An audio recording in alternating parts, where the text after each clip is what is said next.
बिस्मिल्लाहिर्रहमानिर्रहीम। आज हम औरतों की एक मखसूस और बहुत आम बीमारी का जिक्र करेंगे जिसका नाम है पॉलीसिस्टिक ओवेरियन सिंड्रोम। मेरा नाम डॉक्टर जमान शेख है। मैं सर सैयद मेडिकल कॉलेज में प्रोफेसर ऑफ मेडिसिन के तौर पे काम करता हूँ। ये औरतों की एक बड़ी मशहूर और आम बीमारी है जिसमें उनमें चंद निशानियां ज़ाहिर होती हैं। मसलन उनका जिस्म ज़रा फरबा हो जाता है, मोटा हो जाता है, चेहरे पे और जिस्म के दूसरे हिस्सों पे बाल ज़्यादा आ जाते हैं जिसको हम हर्सुटिज्म कहते हैं, पीरियड्स इरेगुलर हो जाते हैं, और अगर शादीशुदा हो तो फर्टिलिटी कम हो जाती है, मीन्स बांझपन का ख़तरा हो जाता है।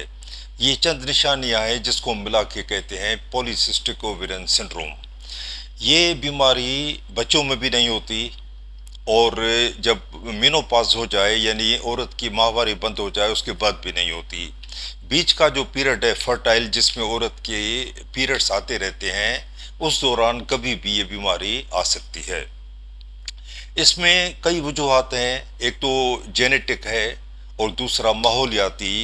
आजकल आपको पता है कि हर चीज़ में पॉल्यूशन है और एक्सरसाइज करने का रवाज खसूसन लेडीज़ में बिल्कुल नहीं है, जिसके कई असबाब हैं। तो शुरू में मोटापा होता है, फिर हार्मोनल इम्बेलेंस होता है, यानी मर्दाना हार्मोन औरत के जिस्म में बढ़ जाते हैं, जिसकी निशानियां ये है कि चेहरे पे हल्के या घने बाल आ सकते हैं जिसको हम हर्सुटिज्म कहते हैं। तो इसका ताल्लुक है इंसुलिन रेजिस्टेंस पे। इंसुलिन रेजिस्टेंस वैसे भी जो आदमी कुछ मोटे होते हैं उनमें ज़्यादा होता है, मगर इस बीमारी में आउट ऑफ प्रोपोर्शन होता है। मीन्स थोड़ा सा भी मोटापा बहुत ज़्यादा इंसुलिन रेजिस्टेंस कर देता है।